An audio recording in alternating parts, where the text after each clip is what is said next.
No, it's me that's talking about it. Brilliant. Welcome to My Guy Reviews, the podcast. Hello and welcome to My Guy Reviews. I am your host, My Guy Monkey, and I'm joined today by a special guest. Oh, wow. Hello. No introduction needed. Who's this person? This is My Guy Brig. Yay, I'm here. Thanks. Back again. Longest running guest so far, I think. I did it. Can you believe it? When we first started this thing, I never thought I'd still be here. But I never thought you'd make it, to be honest. I mean, every week. Every week, I keep coming back. Every week, I don't know if you're going to turn up. You always invite other people. There's a list of people trying to get on. There is a long waiting list, but so far they haven't passed the criteria. They just haven't filled out the forms properly, or even applied. And that's it. So as usual, we have a topic that one of us picks, the host picks, and the guest comes in blind. And yes, you are coming in blind to the actual topic this week, but you kind of know what it is as well, because we've both watched some media. And so we should both be on the same page in terms of having at least seen these things. And the Gemini Man, starring Will Smith's son, and Will Smith's son turned older. We agreed on the last episode we would both watch this. I went away, spent money on Will Smith's film, directed by Ang Lee, where he plays it. I'm so glad you did, because I did too. No, I haven't. Okay, so the theme for this week is mental health in recent media, which is basically an excuse to tie together talking about the Joker movie, and the most recent Charlie the Unicorn episode drop. Because they both have some reference to mental health. And also quickly talking about, have you seen you don't watch much TV apart from Netflix, do you really? Not normal live television, not really. Mm-hmm. So there's been a lot of awareness stuff in the last few years on the internet as well about mental health issues and stuff like that. But recently the government has started putting on some adverts that are sort of basically saying mental health, go to this website, which I don't think is the best answer. Just go to a website. I have found useful cognitive behavior therapy stuff which you can learn online yourself, but nothing really beats sort of actually having some sort of group therapy or counselling. Yeah. And then there's another one where Marlon from Emmerdale, if you remember that guy. I don't even watch Emmerdale. No. It's not on Netflix. I try not to. My housemate likes to watch it, so I end up watching it. Yeah, sometimes they just put TV on and just sit you down and say you have to watch this. It's like torture. It's like Clockwork Orange, like your eyes are pinned open and you're forced to watch horrible. It's exactly that. Yeah, I mean, no, it's not too bad. I do enjoy some of it. I end up having to watch a Riverdale and I don't like it, even though it's a comic book based TV show based on the Archie comics. I don't like it. I can sit there, but I have to sit there because my housemates. We've got one TV and we have to obviously. Whoever gets to the remote first gets to watch what they want to watch. Whoever can hit the hardest with the remote. Huh? Yeah, so I have to watch Coronation Street and Emmerdale. I don't mind too much though. I mean, considering my housemate might be one of our only listeners, I can't knock it too much. Yes. So Marlon basically tells people that they should be talking, which is I think is a better message. But again, it's sort of talk to your friends and family about it. It's more about awareness, which is a good step. But I think the awareness really is about getting rid of the stigma so people can be more open about it. And actual counselling is quite useful as well. So, that's the problem I have with some of the recent UK stuff. This is in the UK. Let's talk about the first of the two main media then. So, let's start with the one that everyone's been talking about almost universally. critically acclaimed, not Gemini Man, as a hugely accurate depiction of how we treat mental health. It's Charlie the Unicorn. Let's talk about Charlie the Unicorn, the series. So I need to set this up because a lot of people might not know what Charlie the Unicorn is. You didn't know. You had to go and do homework. I only just found out. Yep, you had to go and watch. We had to stop the podcast midway through so I can go and watch this thing and find out about it. You're like, oh, here's the topic idea. We noticed that little glitch. That's when we stopped, and you had to go and watch it because I realised you hadn't watched any of it. Not really. Okay, so a background of Charlie the Unicorn is that, well, there was a lot of sort of in the early days of the internet. There were a lot of sort of comedy and meme sort of video stuff going on that captured people early to the internet. And Charlie the Unicorn surfaced really in the earliest days of YouTube, and they ended up doing 4 episodes back in the day from over 10 years ago, some of it sooner. This one particular channel.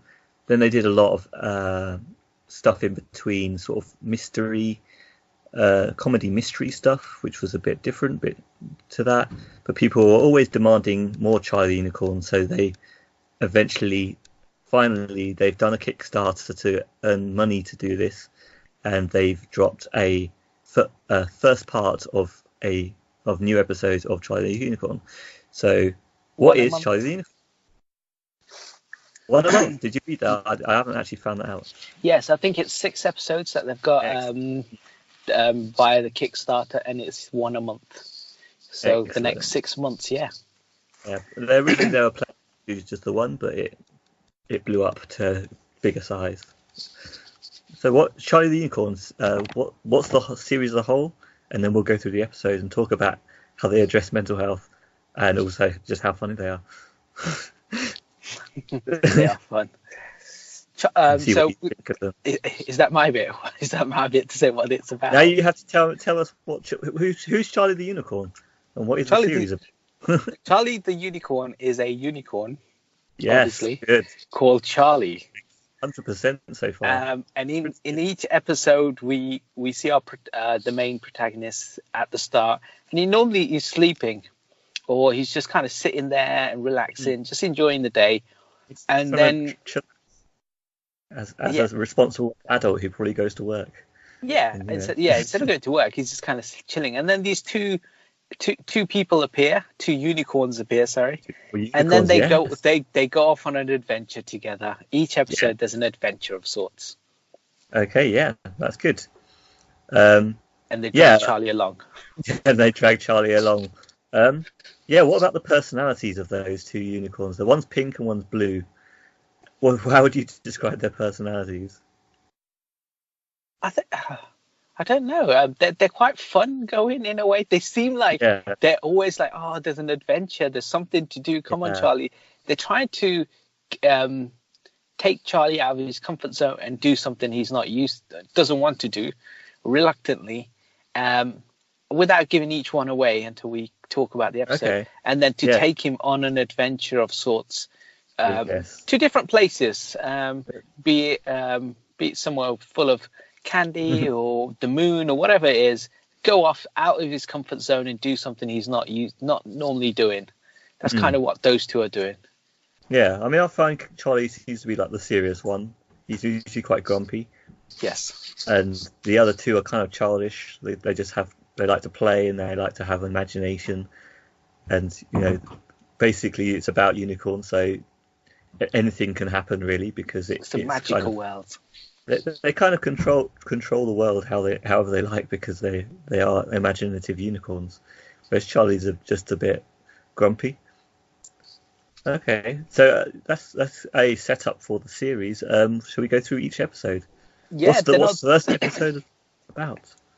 So the first episode, we see Charlie just sitting there, and then the 2 unicorns appear and say, Charlie, we have to go on this quest.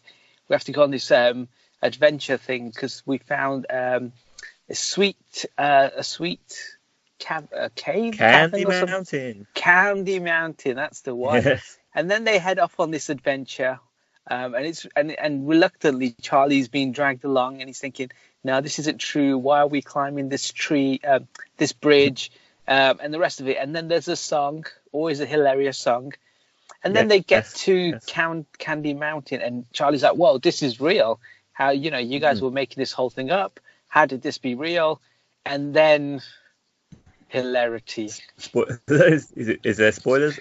I mean, spoilers. It's 10 years old, so people, I would recommend in this case, just go and watch them because they're all free on YouTube. Yeah, they're not that long as well. They're only about 3 or 4, some of about between 3, maybe 4 to 6 minutes, something like that. Not long at all. Watched the whole lot in about 20 minutes. Spoiler alerts for the whole series. Yeah, spoilers. Okay, spoilers then. Okay, so the first one, he goes into the mountain. Yeah. They close what seems like the door behind him closes. It becomes dark, and you hear some noise. Seems like Charlie's been beaten up. Everything's been happy before this point, and unicorns and imagination. And it's all pitch dark now, and it seems like Charlie's been knocked out unconscious. He wakes up, and he finds there's a scar on his thing, near his belly, and they've taken a kidney. Hilarious. Absolutely hilarious. Yeah, it's really, really fun. Oh, just a freaking kidney. I loved it. Good, excellent. I'm glad you loved it. I loved it back in the day, and I still love it. I can rewatch them endlessly. But yeah, the song seems to be the staple as well in the series.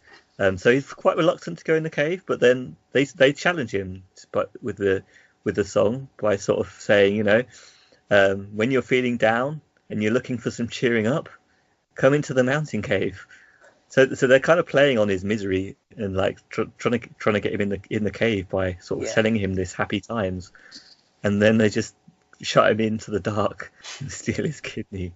Yes. I mean, that's kind of like the media trying to get the best out of your sad times and your mental health issues maybe, or your misery with your current life. Promise you the world with adverts, and then it doesn't actually fulfill anything. You just end up ill from all the junk food that they're selling you, and depressing. What do you think of the whole the song? I love the songs the most. Yeah, I think the first time I watched it, I didn't know what to expect, so I didn't know if there was a song or anything. And I was going on this adventure, and it's kind of going along. And you're right, the song is the bit where it's to try and convince him to do something which isn't his normal kind of thing to do, and to kind of, I don't want to say trick him, but kind of just get him to do something he's never done before. So in this case, go into the mountain, or to convince him that certain things are his friends. And maybe it is a bit of trickery then, when you think about it. It's like this song is just kind of like an illusion of things. If you do this, things will get better or whatever. I quite like them, because there's one in number 4 which is my favourite one, I think. Excellent. Okay. So we'll get there and it's funny as well. Excellent. I mean, this was in a time when sort of we were starting to see internet stuff for a few years, so it was all about, there was a lot of craziness and sort of imagination, where sort of media before that was always very like traditional, I think. And obviously since then you've got things like Family Guy and other stuff that it just goes more out there with like crazy stuff. But before that it was a bit more traditional. Yeah. And this kind of typifies that. Like this series is like, it's all about this sort of crazy places you can go with like abstract imagination, sort of anything you can sort of produce, and then it sort of hits home with that sort of serious, or not so serious, but as a joke. But stealing a person's kidney. What would you rate this out of the 5? 4. We have a 4. It's on a streaming service. 4 stars. That's good. That's really good. Yes. Even though it's on a streaming service, so that's really good. Yes. Ah, wow. Okay, so number 2 then. I think if you go into one and you didn't enjoy it, don't watch anymore. Okay. Because I think it only because if you don't like this sort of humor, this sort of cartoon animation, it's going to be the same, but different stories and different locations and stuff. So I think if you love the first one, carry on, because they get better. I think the production value goes up a little bit each time, but it's still the same theme of of Unicorn Imagination Land and poor old Charlie. So are you ready to move on to number 2? Tell us what it's about. See, number 2. I'm just racking my brain. I think this is the one. This is the one where he was sleeping and he wakes up, or he's got his TV and stuff, and he wakes up, and they come out of his back, and they talk about the pendulum. Yes, medallion. That's right. Yes, a vortex opens up in his back. That's true. And they say, we have to get this medallion into somewhere, and this thing comes out of his back as well. So again, they convince him to do something when he's kind of just having his own moment. He's just sitting there, relaxing, enjoying his day, and these two voices come out of him and say, no, we have to go do this medallion thing. So they go off on another adventure, reluctantly again, and this time Okay, carry on. To give back the medallion. That was to the Banana King. To the Banana King, that's it. To the Banana King, Charlie. Yeah. When they convinced him by saying there's going to be 1,000 years of darkness. Yes. And the thing I love about that is when he's like, okay, I'll come with you, and then one of his unicorn friends says, "Yay, darkness!" So like, you shouldn't trust these guys. Never trust these guys. They've probably taken a kidney. Yeah, exactly. So this one involves the letter Z as well, and the choo choo choo, which they just sit in there and play trains with. If you remember that bit.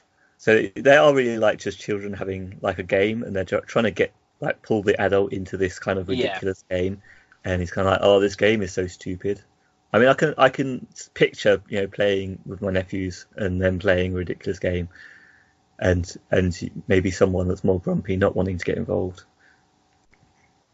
Yeah, that's what it seems like, doesn't it? It seems like there's these two kids who appear, who are just like, "Oh, look, let's go do this," and Charlie's like, "No, I'm too tired. I don't want to do this. So I won't go here." But at the end of it, it's always a trick. Because they're always out there for an ulterior motive. Yes, so they make it to the temple. Banana King. Yes, the temple. Yep. And then a strange little creature comes out the grass. And then what is the song about? I can't remember the song. I remember just number 4. That's the one song I remember. Remember the song. Okay, so this one is basically saying. Number 3. No, it's saying when you're not happy, put a banana in your ear. Put a banana in your ear. And that's what the song is about. It's a great message, if you're depressed. There's an easy solution. There's always a solution. Put a ripe banana in your ear. And okay, so of course at the end of this song, he is eventually convinced that he is the Banana King. Yep. Gives him the medallion. Gives him the medallion. And then he blacks out, or something happens, and they rob him. They've stolen everything that he had, all his possessions. Yes. They disappear, he walks off, and they've stolen his possessions. Oh dear, they've stolen from Charlie. All this imagination stuff is just a trick. Another great episode. Okay. Again, funny. Again, like but I think by this point you're expecting one thing, and they delivered that one thing at the end of it. They delivered it, yeah. Yeah, I think the next two take it to a slightly different level. Mm-hmm. Okay. This one sort of establishes that songs are definitely going to repeat as well. There's always going to be a song. Well, hopefully there's always going to be a song, but we'll see. Okay, so episode 3. This is the one where they got to go find the snowman. Mm. And they go underwater, and they're going to go to an adventure. Right. So again, he's sitting there, and then they come up with this, we need to go on this thing because future. Yes, that's it. It's the future. Yes, that's it. So they've convinced him that underwater, which is kind of confusing. It doesn't even make sense. It's a thing that they start off. Again, they trick him into convincing him into this is the reason why we have to do this. We have to go find this snowman. We have to get on this boat, go underwater, go do this, and then he again reluctantly follows. But then I think as they go underwater, he starts to think, okay, this stuff is real. these things that they keep saying, like in the first one when they say, oh, we have to go past this and then we'll see the next thing. And I think, again, he gets tricked all the way to the snowman, which is underwater, and turns out to be a real snowman underwater. Yes. A real snowman underwater for some reason. And then this time when they knock him out, he loses his horn. And they give it to the snowman. No. That's the worst thing you could take from a unicorn, surely. That was another hilarious bit. And then he finds his kidney, which is it was in the snowman the whole time. That's my kidney. Which, like, why did they even steal that kidney just to put in a piece of snowman? Oh, hilarious! Another good episode. And this is the reason why. So this is my favorite song. This is the underwater song. Okay, yes. And they say, in the song, they say, starfish are your best friends. They're friends with you. Yeah, Charlie, they care about you. They care about you. And he's like, oh, wow, look, they care about me. And it's the one song where it's, again, with all the songs, it's kind of giving him that false sense of security. But actually, the starfish do care about him. Yeah, their starfish does actually care about him. Yeah, but generally, the characters who are doing the songs are just trying to trick him into doing something or going somewhere. But in this one case, the starfish do care. But this is my favourite song as well. Yeah, great song. It goes through a whole list of animals, underwater creatures. Yeah. So for anyone that's feeling alone and hasn't been shown any love lately, you just got to remember that all the creatures of the sea love you. Yes. But especially starfish. Who is a hilarious character who just jumps in the way all the time and is completely obsessed with Charlie. Yeah. I just had a thought. I mean, people were already asking for more episodes of this by now. I wonder if Starfish is a characterization of those fans that kept on bugging for more episodes. Oh, I see. Yeah, it's a good idea. Starfish really loves you. Yes. No, I never thought of that. That's a good point. But I've only just discovered this, so I've not clamoured on for new episodes. I didn't realise there's an 11-year wait between episodes. For me, it's been like, they're readily available. Yeah, exactly. Like we were saying last week in the segments, we just like to watch them all at once. Yes. It's easier. But now we've got to wait for the other parts of the final episode anyway. So, Starfish is a great character. What would you rate the episode? You rated the song favourite song. Yeah, this one's my favourite of all. Because I think not only does he lose the unicorn horn, but also he finds his kidney, which is just hilarious because there's no point taking it. You're right. It's just funny. It does it makes you understand how the absolute ridiculousness of it. Yeah. And there's a snowman underwater. And then there's another mental health message as well of people just telling you what to do to solve your depression, which isn't always helpful because you have your own brain. You need to go through your own journey. There you go. It's tied together with Joker. It's justified. We might not even make it. We'll see. So fourth episode. What's it all about? This is the most ambitious episode of all, right? So the moon's they have to get to the moon. This time they're going into outer space. Yeah. So so far they've taken Charlie on adventures on in the imagination on this planet that they're currently on, but now they have to take him to the moon. And again, they convince him reluctantly. They go to the moon. They get to the moon, and then they put him in a room and say, "Well, basically, you're here so we can blow up the moon and blow you up and the moon." And it's brilliant because I started giggling straight away as soon as they did that, and then twist upon twist, right? The starfish appeared. I was like, "Yay, the starfish who loves you, and you can make one wish. Make a wish on me, Charlie." Yeah, make a wish, and then the starfish grants him the wish and dies. It's so good. Such a great episode. And called back as well. You see that they're getting more skills at media making because callbacks are always a good idea. Yeah. And they're calling back with that character. And it's great. What do you think of the song in this one? Because the song in this one is the one that doesn't actually tell anything to Charlie to do or to cheer him up. It is literally about a millipede that goes on about how great he is. Yeah, it's so good. Because I started giggling straight away as soon as they did that, and then twist upon twist, right? The starfish appeared. I was like, "Yay, the starfish who loves you, and you can make one wish." And then the starfish grants him the wish and dies. And Yeah, I didn't like this song that much compared to the Yeah, other ones. I But it found could it a just be bit because weird. there could just be a change in the kind of the narrative for this one to try and keep us on our toes. Yeah, I Because mean, I did have a normally, thought. yeah, I mean, in terms of mental health and Charlie's like depression and kind of like grumpiness, I did think that maybe it was like a comment at religion, like that, like religion that doesn't help and sort of says, yeah, there's this great thing, but it doesn't actually help you. So I thought maybe there was that sort of comment.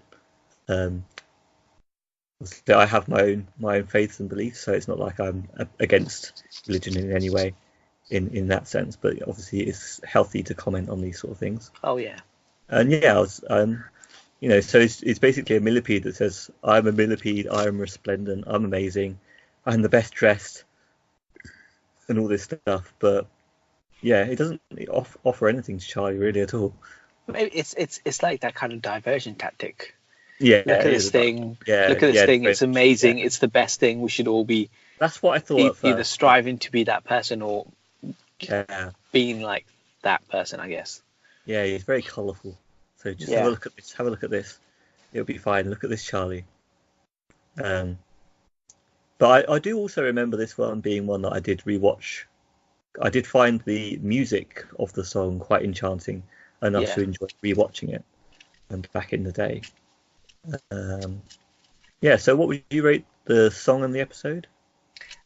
The song not as strong as previous ones, but the episode is great because you get a Okay. call back to a starfish who makes that wish. they Yeah. they actually trap him in there to try and kill him, and then he appears in the thing, and they're like, "Oh snap!" But Yeah. also, what's good is the unicorn horn. He's sellotaped back together Says again, it take back on continuity and it's brilliant, right? So there. they've got so many callbacks in this episode. I loved it. Mm. Yeah, And that's something to note for the final episode because I don't notice that tape on there. it's not on there. Not No, on there. So no. is that deliberate? Is it a prequel? We don't know yet. Oh yeah, we don't. We, Really. we have no idea. Yeah, I mean, another thing that I thought when I heard, remembering that people were bugging these guys to make new Charlie episodes when they wanted to make other stuff, like more mature stuff slightly, is the idea when they come up and say, yeah, Charlie, we're bored. We're just going to blow up the moon and blow up you too. Yeah, It kind of gets the idea that they maybe wanted to blow up the episode, which blow up Charlie and end it all. But yet yes, they still bring him back because of the starfish. So like, one, that doesn't make sense. But then again, if that's an embodiment of the fans, then again, it's like the fans sort of saying, no, we want it back. yes. And then That's sort of our saving wish. Charlie. Like, no, you can't kill Charlie. Just a thought I had. That's a great shout. Yeah. Bit of insight, even though it's unnecessary because it's just a funny show. Okay, so final episode. Bearing in mind that the stuff they did in between this episode over the last 10 years has been more sort of dark mystery mixed with comedy at the same time. This episode is basically in two halves. It starts off with something that's more like what they've been doing for the last 10 years, and then the second half is traditional Charlie, but it's tied together. I'm not sure whether it's deliberately tied together yet or it's just sporadic. They're totally separate. We'll see, because it is part one of 6 episodes. Yeah, 6. So do you want to tell us what the 2 parts are about? Or the whole? Yes. So it started off, and there's no Charlie initially. It's this guy talking to the weasels, a high council, and then he arranges a meeting, and the guy's like, "Oh yeah, but this high council that you currently have, you're trying to stop things from coming in, but maybe it's the other way around, where you've got something inside your castle that you're trying to keep in." And they're like, no, there's nothing in there. There's nothing downstairs. So they go down. The conversations are really funny because he drags all of them out for a council meeting. This is their classic sort of comedy, these guys. So yeah, and then he goes there. But I saw a bat once, and you see this bat in the corner, which looks like it's on its last legs anyway. But it's hilarious. Got like an upside down face. Like it's got a human face on it. And the weasel's like, "Oh, see, nothing scares you," and stuff like that.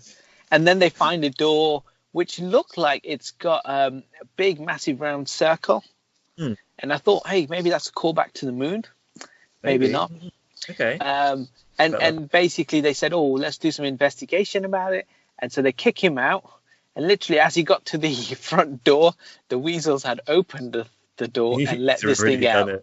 And they were all killed. And they become phased. So like the Star Wars kind of ghosting characters. Yeah. Hilarious first half, I think. Really good. Okay, so... And then we meet Charlie. Yeah, that sums it up. So then suddenly we meet Charlie again. A completely different cartoony universe again. Yeah. His usual universe. No sellotape on his horn. No sellotape on his horn, to note. Yeah. Probably the most important thing. No, it's not. It's interesting. Yeah, so they're hearing sirens. Something serious is going on. There's a little bit of abstract stuff going on with Charlie. And then they go off on an adventure. Or the start to an adventure. Because it's part 1. And then it ends on a song. And of course it ends on a song. Okay, so what about the song? What did you think of the song? It was all right. It's all right. It's because normally the song leads to something. This one didn't lead to anything. Then that's kind of like the song is normally near the end, before either explaining what's about to happen or explaining the situation at that point. And so I guess once all of them have appeared, I could then go back and say, song number 1, episode 1 was great, and it made sense because. Yeah, I'm hearing disappointment for not having the twist at the end yet. Yet. I guess so, because we've always had twists. This could be Charlie's win. This could be. I mean, how it's going to line up with, like, if it does line up with reality, it's just going to be, because obviously the first half is animals, but it's like the reality version of the world. Yeah. And how their imagination might actually deal with that is intriguing. What might come up.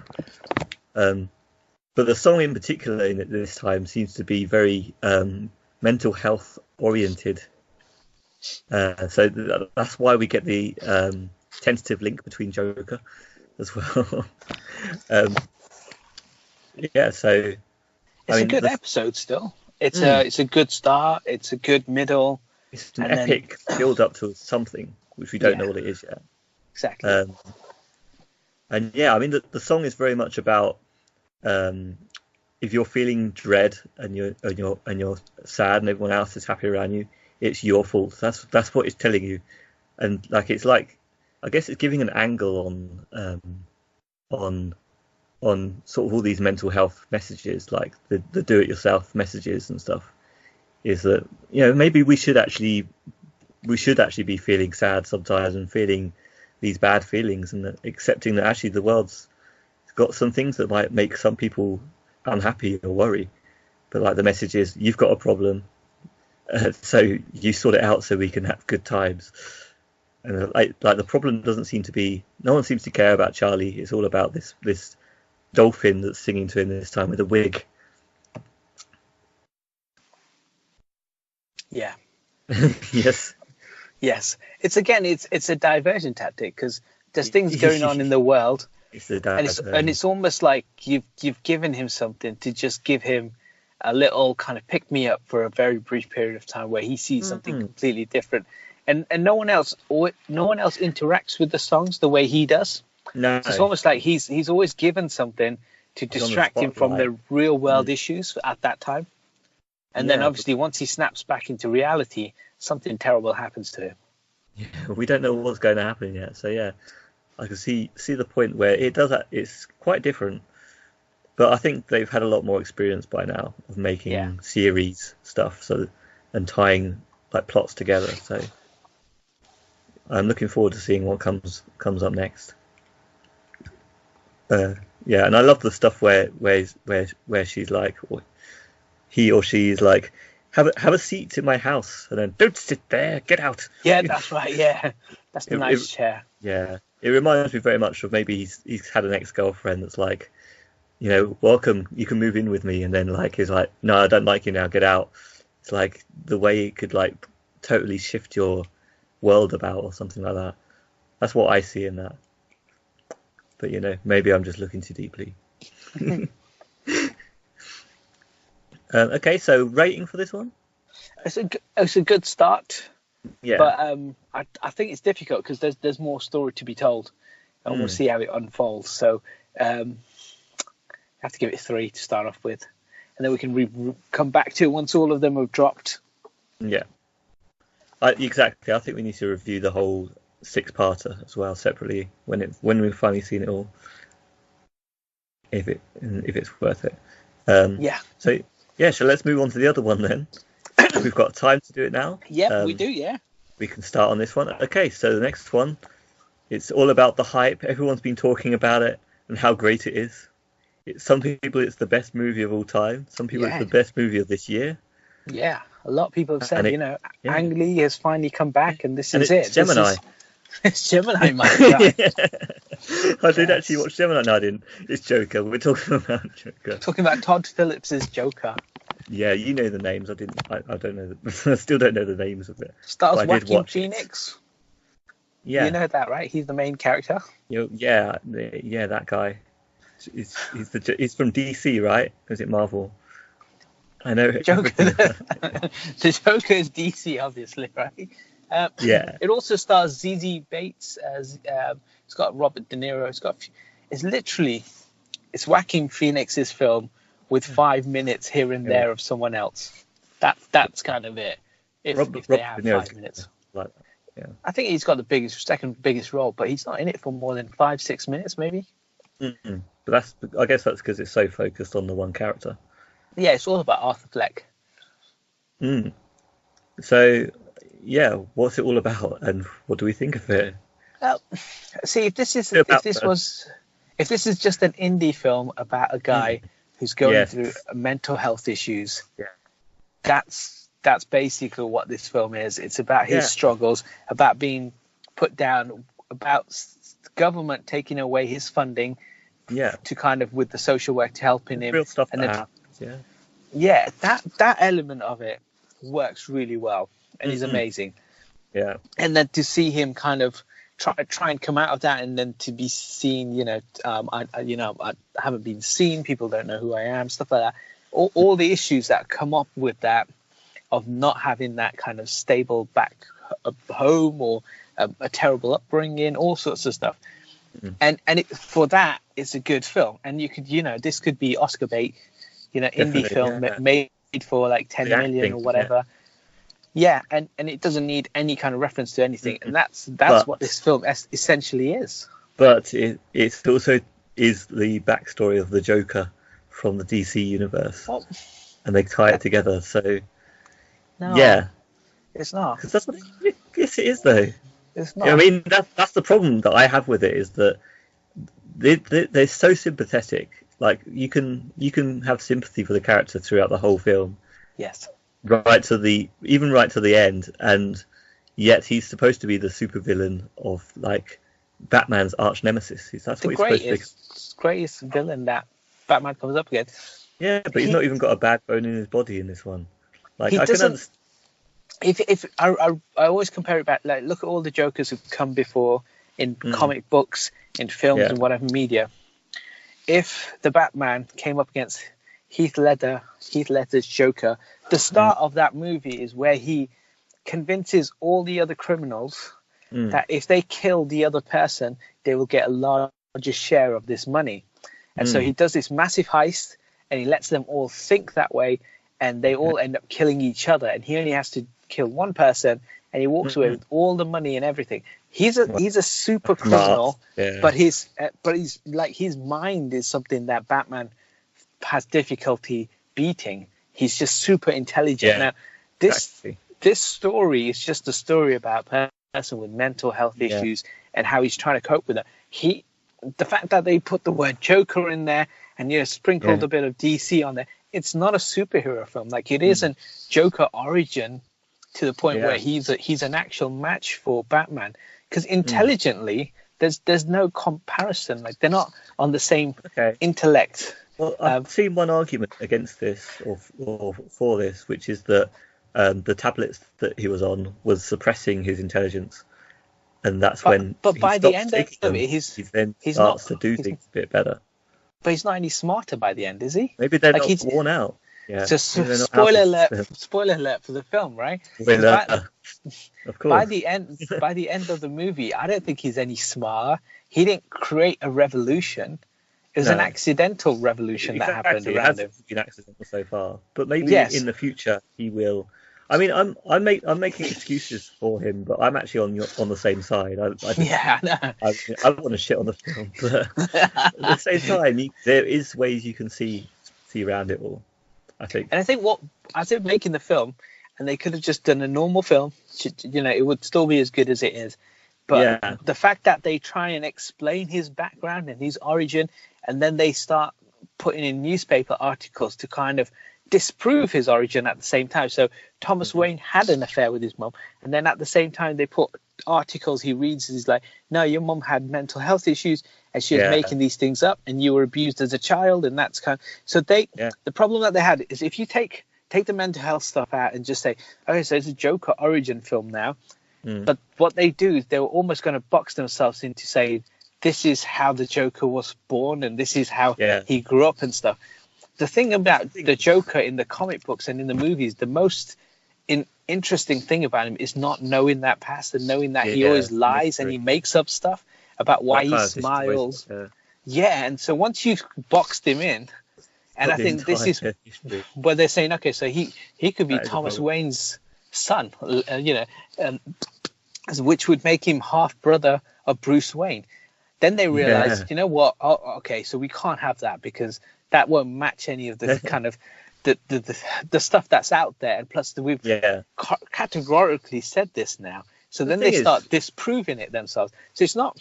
I don't If they're find it like, rebooting the series, say, and they want to have something different happen, I think that's great. And I love the idea that he's his half brother, and all the stuff also that like you say that they've excused it. They've sort of, oh, she's got mental health problems, and it's got all the adoption papers and all that stuff. Big spoilers there, sorry. Very his spoilers. mom's not his mom now, and Yeah, he was adopted. It's kind of they've backed it up in proof throughout the film, but also I don't think it does actually prove anything because all No. of that could have been faked by Bruce Wayne's dad.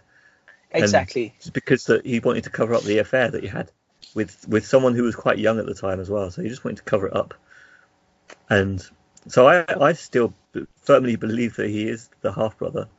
I also find You might not know. he's a good actor and he's done a great role, but Yeah, he looks really old already. So now Batman is a okay. little kid, Bruce Wayne. He's still got to Yeah. grow up. So by the time he grows up and he's maybe in his early 20s, that could be Yeah. about 15 to 20 years from now, this Joker is very fragile, very frail. definitely in his 20s. What's he gonna or- look like in 20 more years from now? Yeah, Like he definitely. ain't I gonna mean, be any formidable that opponent. sort of age gap though could be filled quite quickly by the time Batman is in his 20s, 30s. Yeah, I guess he'd be in his 50s at least. But I mean, right now he's in his 30s or 40s. He's not a Yeah. young man. He I'll looks call quite it old. 20s or 30s, but yeah, he does look old enough to be his 30s, I guess. Yeah. And so if he's in his 30s, add 20 years, that makes him a 50-year-old versus a young 20-year-old. Yeah, but remember, it's his mind. You said so. Yeah, he doesn't even have that as well. So I don't He know. loses his mind as well. He hasn't even got it still. Yeah, I didn't really like the story when they start to put in pepper in the DC stuff around it. Yeah, that's my Because- opinion as well. Because the problem is now they've gone away and they've made a film and they've almost gone and said this is how Joker came about. He created this revolution. One of those people who saw him on live TV and the rest of it killed the Waynes, and that's all because of this stuff. When we've seen, there's so many times the Waynes have died. They always come out the Yeah. same theater. Yeah, They go down the same road. They get shot. So the thing is that in some of the comic books and some of the other movies, the person who kills the Waynes is just a normal kind of thug. But here Yeah. they show you who it is and they kind of make out that it's because of the Joker. It's that Well, it's a influence. normal thug, but it's with a clown mask. So Yeah, so I didn't like all of that. I think some of the history has the Joker killing their parents as well. So yeah, depending on what I think if what, you what one you're coming from. the relationship he has with his neighbor, which is non-existent. I always thought there was nothing, there was no relationship, but then you find out there isn't one. It's all been in his head, and he walks out the room, and from that point, I start to think, how much of this film is real and not real? Because he walked into her room, in his head, he's got this relationship with her, but she was like, "What are you doing here? Who are you?" And then he leaves the room, the house, or the flat. But we never see them again. So it's almost like, did he go in there, realize that, and did he kill them? You can make a big argument for that being a missed opportunity, because as soon as they show you that some things aren't real, there's not really a lot that you can really question. It's like, well, the rest is just real. So that's what I had. I thought, okay, so what else might not be real? You got that feeling, but then there's not really. They didn't really play with it. They didn't add a lot of extra stuff that could be real or not. It was just so they missed out, really. Yeah, that would have been quite a good little thing to say. There's a lot of stuff in his head. Even at the end when he's in Arkham Asylum and he's talking to the ladies, and the people talk about that's a time jump at that point. Someone was reading this thing. Someone said no, it happened before, and he's talking to her before this all happened, but it can't have, because the Wayne murder happened, Thomas Wayne. So it has to be later. So unless he was in an institute first before that point. Yeah, but then he wouldn't have known about Thomas Wayne's death, because that happened after he was in after he shot spoilers for everything, after he killed Robert De Niro.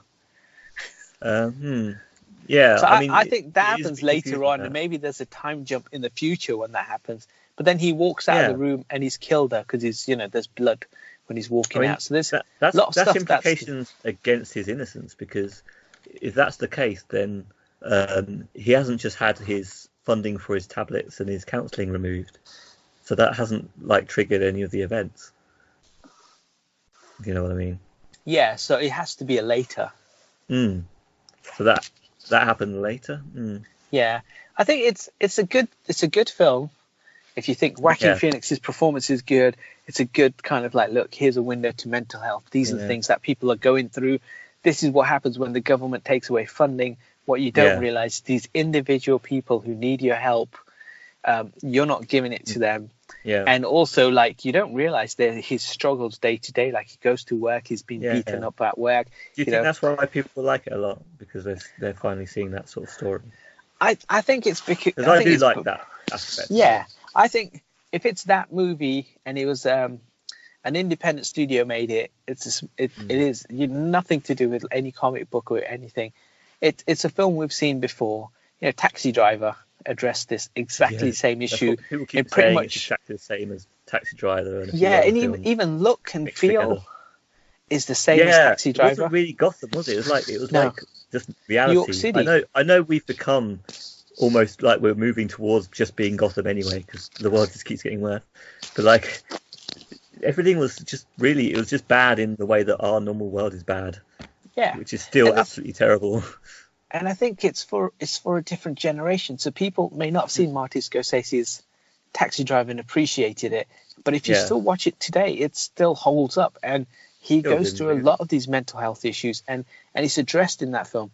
And this film shot and feels exactly the same, and it shows, because it was supposed to be Martin Scorsese who's going to produce this, but he couldn't produce this because he's doing Irishman. So his producer or cinematographer helped on this film, and therefore it feels and looks like a Scorsese film that we've seen before. Nothing different. I felt like I've seen this film before, but then you put in some DC words, you put some references to Thomas Wayne, and Bruce Wayne is there, that sort of stuff. But really, so glad you have a problem as well with this film. Yeah. I think my problem was that as much as I liked the idea of a realistic mental health sort of examination and study, first of all, you've got it the first big thing, this big thing, and it's about a villain, so that's kind of troublesome in the first place. And also the things that it brings up, there's a couple of things. There's near the beginning, there's the fact that he keeps a diary, which is a real thing that people will do with counsellors sometimes. Yeah. And it just feels like it's kind of, although it's used in the plot, it just feels like they've kind of put in everything they can that references to mental health, not necessarily because it makes the film better, but just to reference it. And then later on, when he sort of stops taking his tablets, it's such a sort of cliche. Stop taking his tablets, goes completely psychotic and becomes a killer. Like that, surely that's problematic as well. Sort of representing that sort of angle. I mean, people that are seriously taking tablets for their whole lives and they're having to wean themselves off, and maybe sometimes you get this case where you'll be trying to stop them too quickly, and it does make you suffer, and it's a bit more of a serious situation rather than sort of using it for the light of a movie. Yeah. And it kind of, I don't know whether it benefits awareness and stigma, or if it actually makes it worse or not. But I think it's a good sign that people like it, though, and that it has been received well. Yeah, I mean, that's the thing is there's so many films about mental health now. It's nothing new. It's just people got really excited because they put the word Joker in there. But he really, if he wasn't wearing clown makeup, and he's just a normal person, and he did that stand up, and it's such a weird thing, right? He's doing rubbish stand up, and they're like, "Oh, let's make you a regular. Come to our show." And while he stood there in the background, he's in full clown makeup now at this point, and no one thought, hey, let's stop him from coming in, right? Let's just leave him there. There seems to be something going on, right? You know what? This is what's that show that got shut down recently in the UK? The chat show where he shouts at people. I forget his name. Yes, Jeremy Kyle. That's the one, Jeremy Kyle. Yeah. This UK is reference there. This is basically that show having a Jeremy Kyle element of like, oh, let's bring on someone that's vulnerable and sort of use him to and laugh at him basically. And they see some warning signals, and when you think of Jeremy Kyle, you can see that happening, like seeing the warning signals and thinking, make a good show, let's carry on. Like, it's just despicable society, isn't it? So it's weird because it's a film that's good that it addresses this, and it's now it's currently sitting on about $500 million worldwide, so it's one of the biggest DC films of all time. So people are watching this, maybe they're going back a second time. It's creating awareness. People will be talking about mental health issues, which they haven't done before, because a film about these issues hasn't received such a wide kind of release. Or maybe this sort of like media hype, and also kind of like the marketing budget and everything else that comes with such a big film. So it's good that way. But it isn't anything that, normal cinema viewers who watch a lot of films will be like, it's nothing I've not seen before in film. Yeah. My only issue then is like, if it's about a villain, will it create more stigma as well as the awareness? Like, will people want to talk more about it or less? Hopefully more, but... So that's the Joker. That's what everyone has been hyping about. So obviously, I'm going to have a knee-jerk reaction to not want to see it positively. I mean, it's a simple story. It's about it is literally it's his story. You follow him from start to finish, and you can see all the things that have happened to him, and you can see where the turning points are in his lives. And he doesn't have any support system. Everything's been taken away from him. And then the ending, he just kind of goes a bit crazy. Not crazy. He lashes out and he shoots. Becomes free, actually. Well, free. And the thing is, he kills the guys in the tube station. He kills some police officers. Kills Robert De Niro. He's now on a bit of a killing spree, and he's now got copycat killers as well. So it could be this Joker is actually not the real Joker that Batman maybe faces, because maybe he created a copycat in amongst all of those in all of those clowns.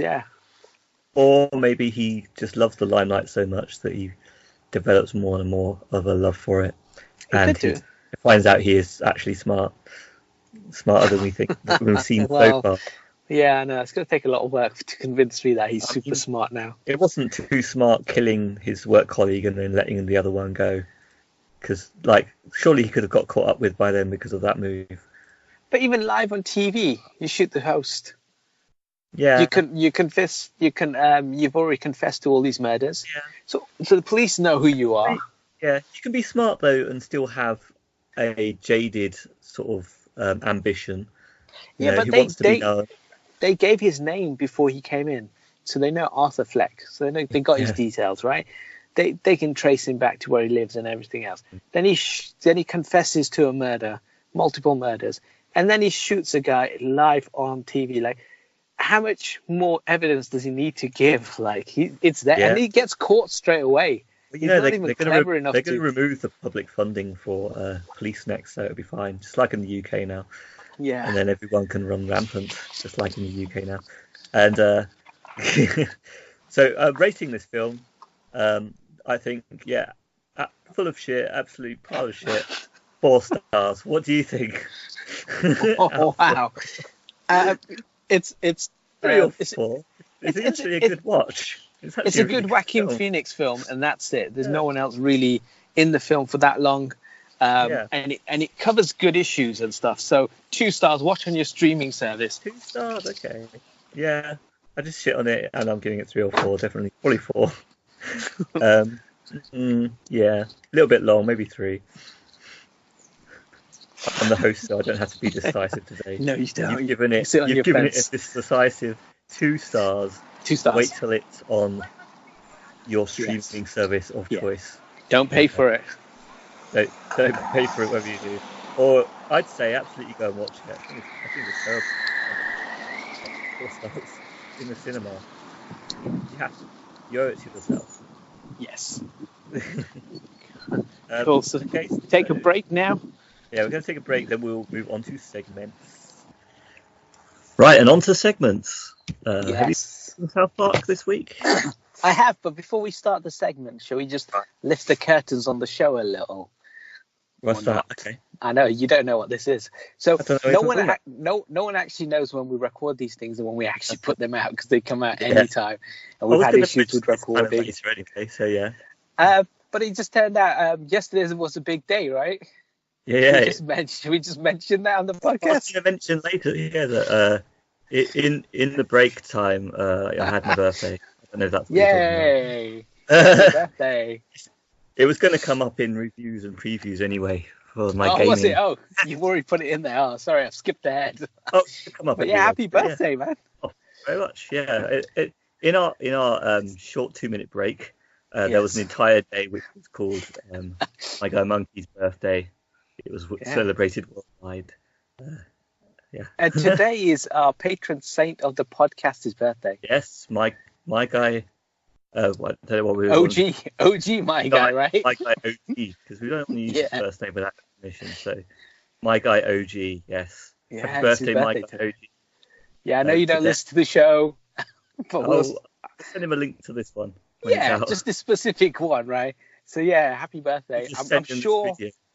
I'm Oh, sure he's yeah. out there playing. I think he used to like what was it? Battlefield, right? That was his thing. Yes. I bet he's out there Um, just shooting some people.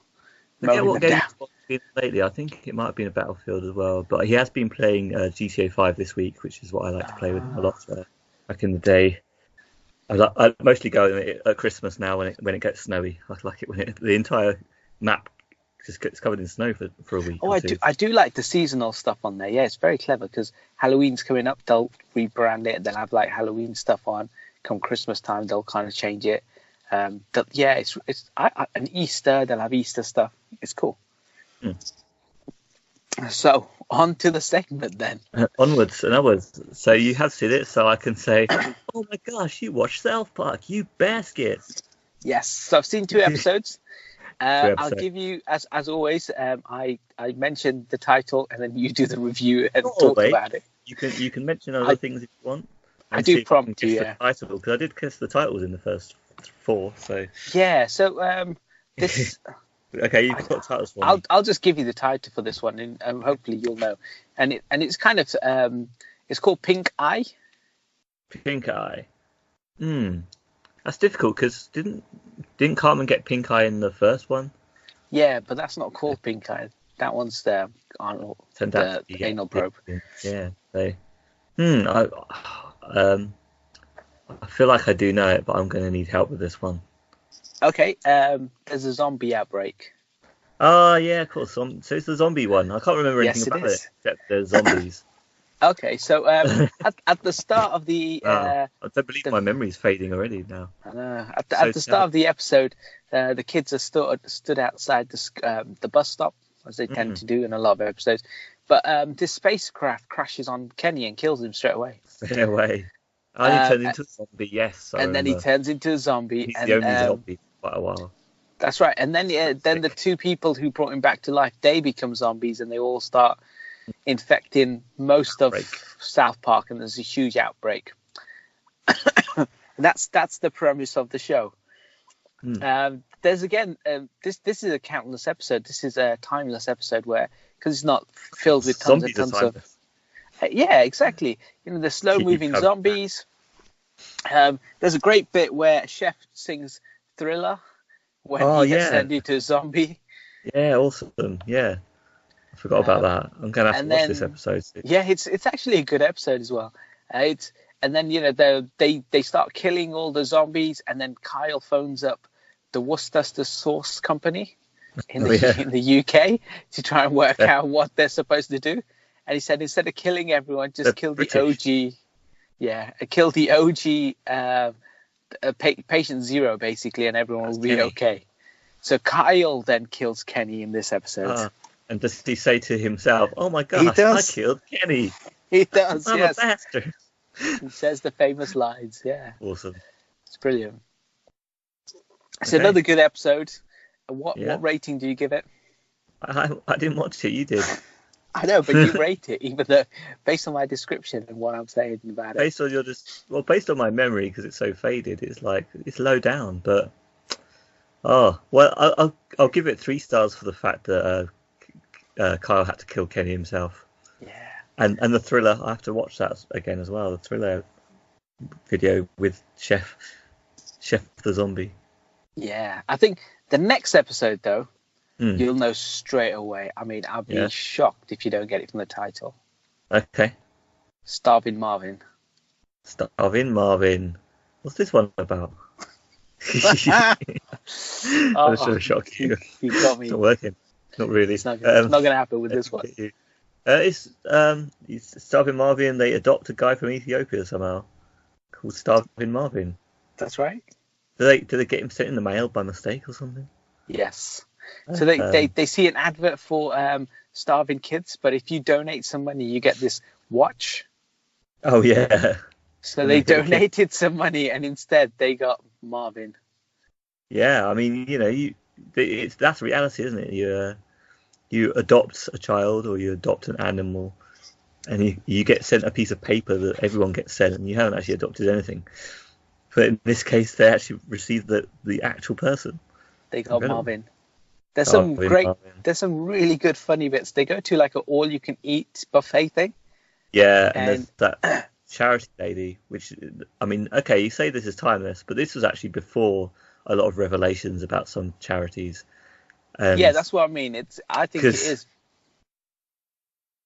Because there's been a lot of things that have happened since, but I don't think this was intentionally there as a knee-jerk reaction to those things. No, it was way before that. But I mean, it was already the case. I already felt that it was the case that you have charities, but then you have people paid so much, like that are at the top of those charities because they have an important job to do, so they get paid a lot. But it just seems kind of ridiculous because the money is coming from people that want the money to go to people that are starving and in need.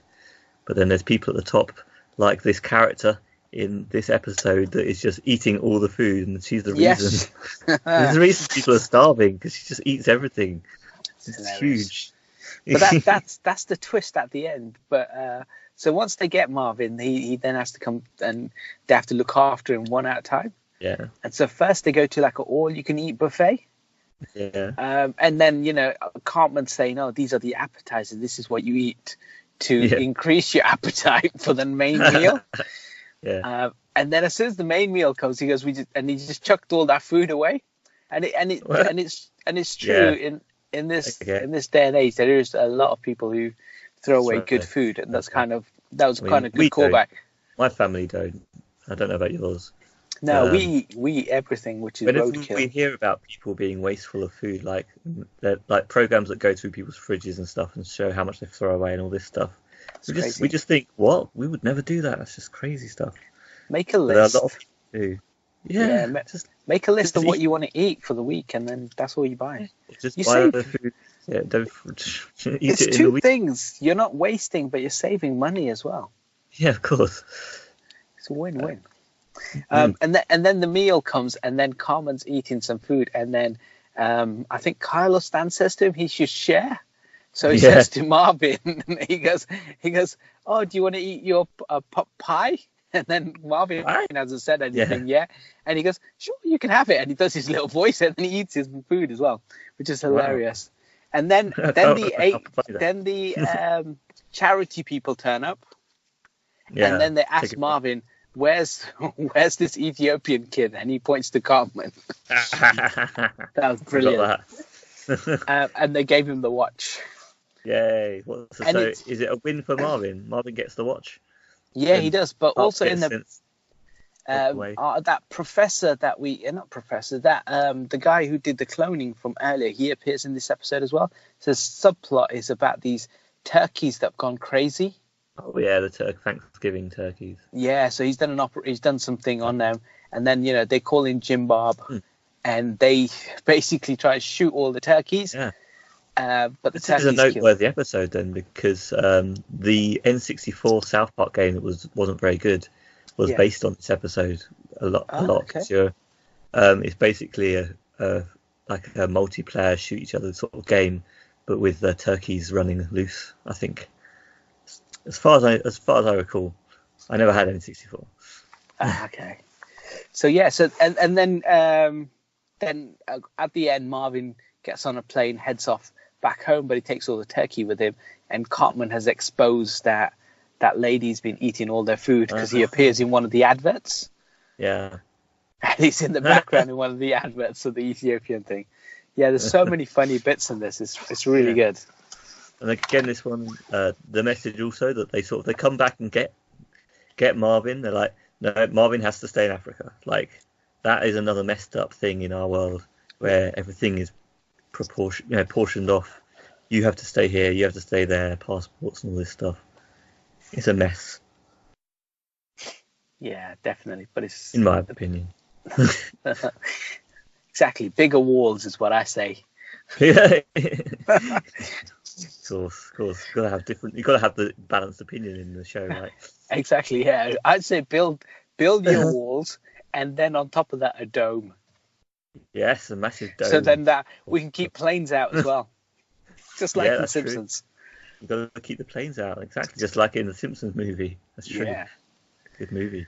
So another great episode. What's your ranking on this one? Starving Marvin is memorable. I can't remember much else about it, but he's got to be a 4-star character. Yeah. Yeah, there's a lot of references to Starving Marvin in pop culture as well after this. Yeah, so he's well remembered. Murphy Lee in the Shake Your Tail Feather rap. I watched this episode.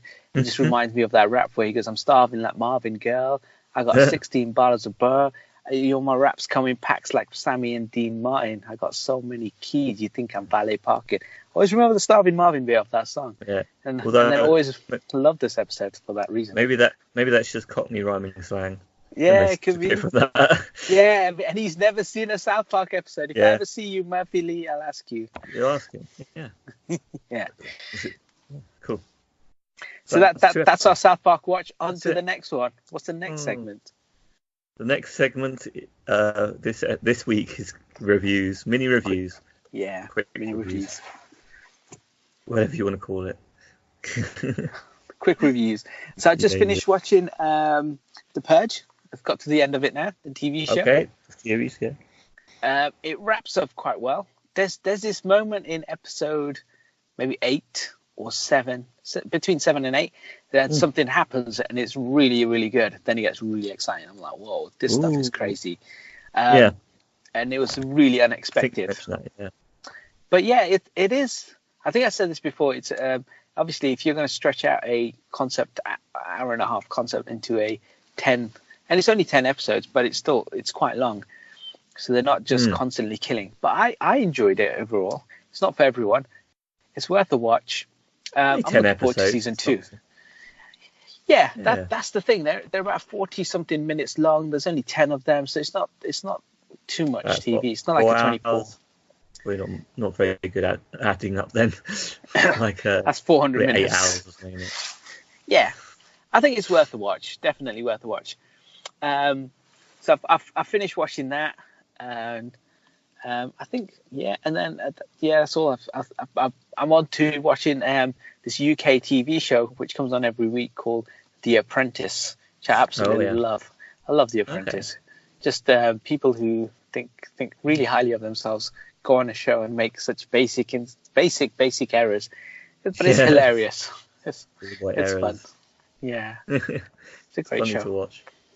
Yeah, I mean, there's people that are already managers and stuff that make these same errors, so you can probably relate it to terrible bosses as well and things. Excellent. Anything else? Is that all? No, I think that's it. Okay. Good. I mean, well, okay. So I did talk about the Ghostbusters game recently, but I think it ended up lost in between when we lost one of our things. So I'll just mention again that Ghostbusters, the game on PS3, PS4, PS Vita. Apparently, it looks really good on PS4. It's updated, and it's got the original cast in it, and you get to go to original locations from the original movie, and slightly in the second movie as well, with a different story. And it's really like, as some people said, it really is like the third movie, but in game form, it's like maybe a true sequel, but it's certainly a game version of that sort of thing anyway. And yeah, it's a lot of fun just getting to wield a proton pack and capture your own ghost and all that stuff. I did go into other details before, didn't I? I think you said you played as the two trainees, didn't you? One of them. You play as a follow trainee. Those guys. Yeah. Yeah. You're the one and only trainee. You're also the test subject of all their new tech, so you get new stuff, new things you can do with the proton pack and stuff. But it gets a little bit fiddly trying to swap between each of the different things for the right ghosts, and some of there's some problems that you have to solve that sometimes gets a bit cryptic because you have to flick between all these things and it's not as simple as it could be in some cases and get stuck. But apart from that, it's quite child friendly. It's like at two ends of the scale. Although quite often that's the case with child friendly games, is that they're not as well perfected, I think. End up with things that can get you stuck. But yeah, apart from that, it's a really good game and quite linear, just focused though, and I think it works well. So yeah, I'd recommend that for the PS4. From what I've seen of the PS4 graphics, I mean, they look good, but the actual animation of the faces is still taken from the original, so it's not as detailed animation as you might want, but it's still good, I think. Apart from that, I actually watched someone playing Apex. I didn't play it myself. Apex is quite popular at the moment. Yeah. I watched my friend play it. I used a share play to watch him play it, and he seemed quite bored. He was just playing, and he was like, "I play this over and over, but I'm bored."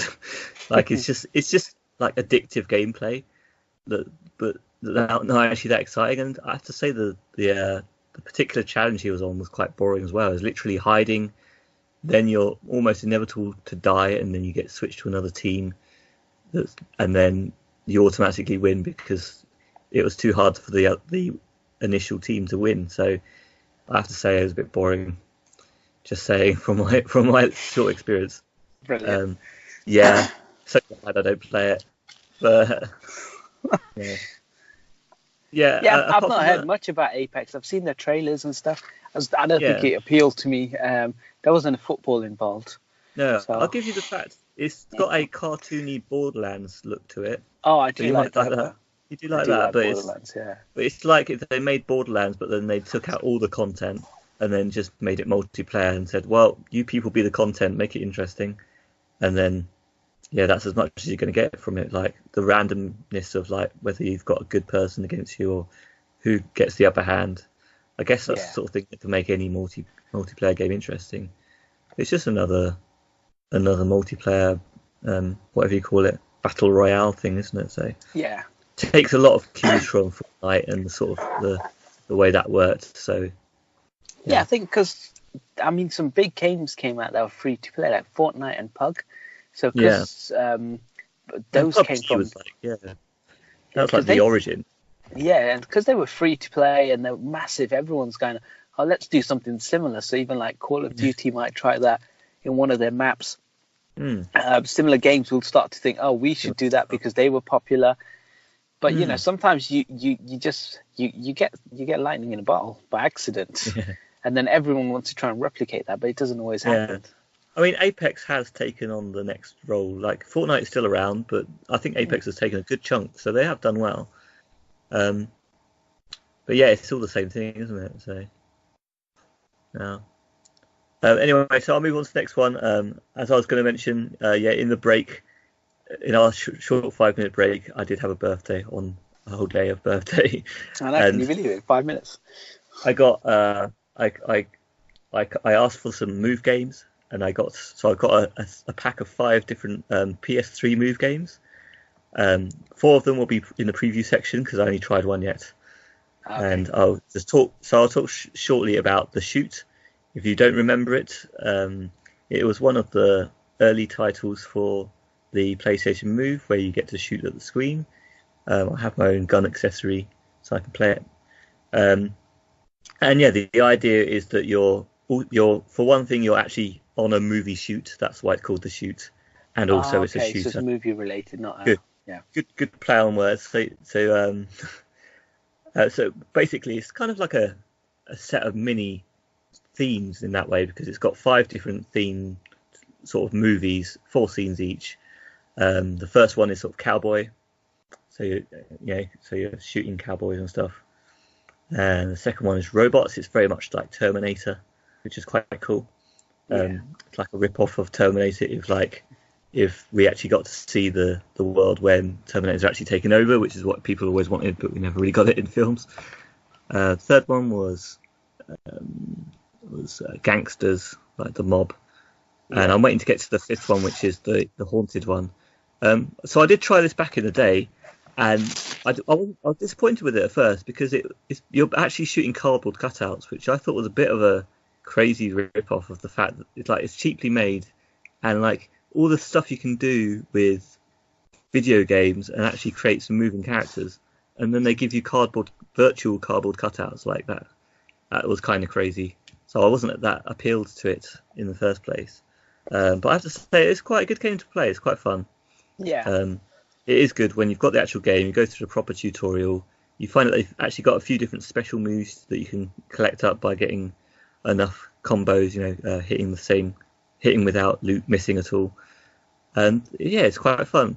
The only thing I find annoying is that you have to, I mentioned this, well, it's a bit like the racing games these days where you have to play a bit of the beginning, just play a lot of one thing just to unlock the next thing. And in this case, even worse, because I have to get a really high score to get into the 4th thing, and I don't think I'm ever going to get to the haunted house area because I see what you mean. You have to get such a high score, and it goes up each time. I don't know how I'm going to get the high score on the mob level, which is locking me out from content at the moment, and that's annoying. So for that reason, it's still back down to like 2 stars for me. I think some of the progress systems have changed, but previously they used to be like, finish in the top 3 and then you progress to the next lap, which I think which is fair. But then it'd be like, if you get if you finish first in all of them, then you can play this extra special level, and that level gives you another power up. So for anyone who's not that good, so anyone who's not that good and they're just getting 3 stars will never progress as quick as someone with all number 1s or 3 stars or whatever it is. It's quite annoying if you want to actually just play the game and see the content. Yeah, you paid for it. You should be able to play it how you want, as you always say when you played Assassin's Creed. Yeah. I mean, I haven't looked up any cheats yet, but I'll see. I mean, yeah, exactly. Assassin's Creed. Why can't I just open up those barriers? You can. I told you. You got to play the new one. It's all open world now. So wherever you want, play as you like. Yeah, I do believe you, but I'm I don't think I'll ever be able to enjoy the games. I want to play a Black Flag so much, but I'm turned against it here. That's one of the best ones. Yeah. So yeah, apart from that, it's previews. We move on to previews. The other 4 move games I've got to play are Start the Party and another party game that came up after that in the same series. Time Crisis, Rising Storm, looking forward to playing that. And Galgun, which is completely in Japanese with no English translation. So I'm looking forward to having the gun in my hand because I haven't had that in the two sequels, which had English translations. But I'm not going to get much out of the story because I'm not going to understand a thing. So I'm looking forward to that challenge. I might need to do quite a bit of work to actually get through that one. And so what you could do is you could press play on the TV and then have your computer nearby on Google Translate listening. Yeah, can you do that? And then it could translate everything. Do you think that'll work? It's worth a try. It's worth a try. It is as well. I might actually try that. See if I can find out an audio translator for Japanese. I've got a friend who's offered to translate me screen by screen, but because it's on a PS3, it's going to be difficult to get that. So without any capture cards or anything like that, it's good. And not a good camera. It's not going to be very easy. So yeah, I might try your idea. I'll try that out. What about yourself? Anything for previews? This week, it's been 10 years since the last release, so I am going to watch Zombieland Double Take. Is that the new Zombieland? Yeah. So he went away. He made Zombieland 10 years ago. And he's brought back everyone's back. Woody Harrelson's back. Emma Stone's back. Jesse Eisenberg's back. The little girl, she's grown up now. She's back. And it's been 10 years since we last left them. That's amazing. It doesn't feel that long. I know. It has been on the telly quite a few times. So I think that's why it doesn't feel like it's been that many years, because you watch it maybe in the cinema, or a lot of people may have discovered it when it was on DVD or whatever. I think on TV a lot. Yeah, so it may have been 3 or 4 years after the release you discovered it, and you're like, oh, this film's really good. So it doesn't seem like that long. But yeah, it's been 10 years since then. Obviously, he's directed Shazam in between as well, the director. Excellent, so yeah. Excellent film, no, wait, did he? No, he did Venom. Sorry, this guy did Venom. Okay. That was okay as well. Yeah, some good horror elements. I know. And now he's back to this. The trailer looked funny. I think the problem with the trailer was they. I don't know if it's supposed to be a twist or not, but they showed a lot of the funny bits in the film, and they could have kept it quite simple. As what they should have done was maybe do the thing, say, because it is 10 years, so it's a sequel. Everyone can understand that. Just have the 3 main cast appear, and then CG using old footage or something. They cut to the little girl, and then people are like, she's still a little girl, but they're like, it's been 10 years. But then in the film they address that, because people were like, that doesn't make any sense, right? So you leave a question out there to the world, and then you're like, okay, look, if you want to know the answer, why we put that trailer out there, and that trailer has nothing to do with the film. And just like in Avengers Infinity War trailer, there's a bit where Hulk is running in the Wakanda battle, and they just CGI'd Hulk into that one picture and that clip, but he's not Hulk in the entire film. So to throw people off, so that they could have done something like that. They could have said 10 years later, the car pulls up, Woody Harrelson comes out, and then Jesse Eisenberg comes out, Emma Stone comes out, and then the little girl, they shoot to, this close up of her from previous footage. They could have done, and then everyone will be looking at each other, going, what's going on? It's been 10 years. She's still stayed the same. We need to watch this film now. That would be awesome, yeah. They do a joke as well in the trailer, which is the whole meeting their twins. Yeah, that's the thing I was saying about. That's been done in Shaun of the Dead, and I'm sure in other things. So that didn't really appetise me to the film. It's like, you're using someone's old joke. Great, thank you for telling me. I would have liked to have not seen that and then just been, that's funny in the film. It would have been a good little joke in the film, not trailer worthy joke. No. So I've got a feeling it's not going to be that good. But I hope I don't think it. Yeah, I think I liked the first one, and since then there's been so much zombie stuff out. So I don't know how much out, but I'm looking forward to it. I like Woody Harrelson. And I like How are you Jesse watching it? Eisenberg. It's already been on the cinema, hasn't it? Or is it only out now? It's out now. Is that now in the cinemas? Okay, I might get a Yeah. chance to watch it then. Cool. Yeah, it's coming out in the US. I'm guessing it's out here. Mm. This I wasn't weekend. sure of the date. I thought maybe it was gone already. Been and gone. This is how much I'm expecting it to do well. I Been know, and gone yeah. already. Get it on DVD. Straight to streaming. Yeah, exactly. Not We even rate DVD. it now. What rating Streaming should we give service. it? I'm Let's give it going to give it streaming service. 2 stars. Yeah, okay, it's 2 stars. It is. Yeah, I We think haven't seen it yet. I think it'll be funny. It'll be interesting, but I don't think it'll be as compelling as the first one. I think the first one, because it was a bit of a fun take on the zombie genre at that time, 10 years ago. It seemed like it was something slightly different, but now we've seen so many things come up, so many films about zombies. Yeah. Movies that get cinematic release, films straight to DVD, B films. There's been so many Scouts versus Zombies, so many funny takes on it now that I don't know if it holds up. So yeah, I'm still looking forward to it. Even the original one, I'm quite bored of now. I've seen it so much. Stop It's watching kind it of then. It's not his Yeah, I fault. It's know. not their fault, is it? I'm not wanting to get any more. Don't worry, because I'm kind of bored. So even that, I'd give it 2 stars now. So What I loved about the service? first one was Or is it- I must have seen the trailer for the first one and I was like, oh, this looks good. But the Bill Murray thing just took me out from nowhere. I had no idea that was going to happen. Yeah. And He's in it also, now, for sure. oh yeah, that's another problem, right? So they're kind of giving, they're showing a lot of their cards. I think they need to hide things from us now. As Definitely. audience members, we don't need to be told everything that's going to happen in the film. Just do little things. Unless they introduce someone that we haven't seen yet later on in the film that's even more out there to be, like even more surprising. Yeah. Who could it possibly be?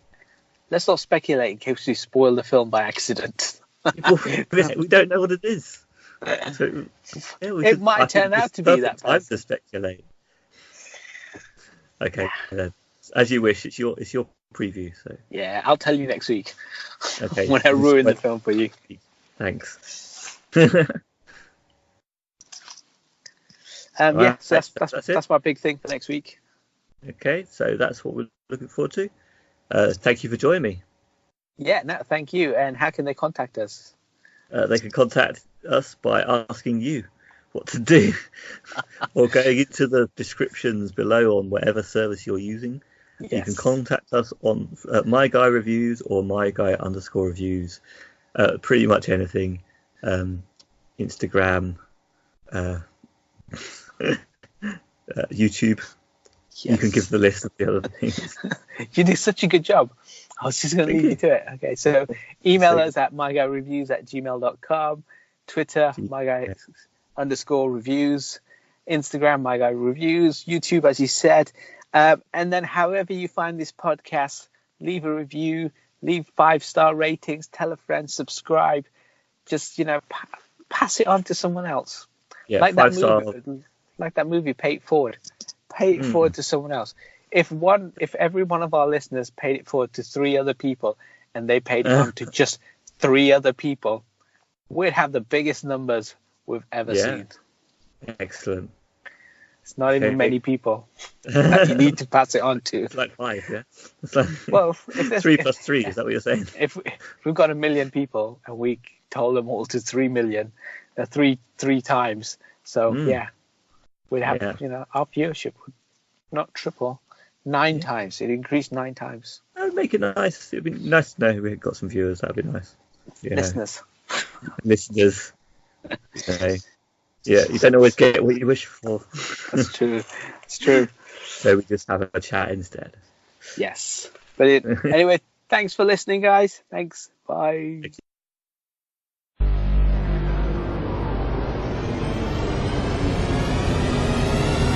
No, it's me that's talking about it. Brilliant.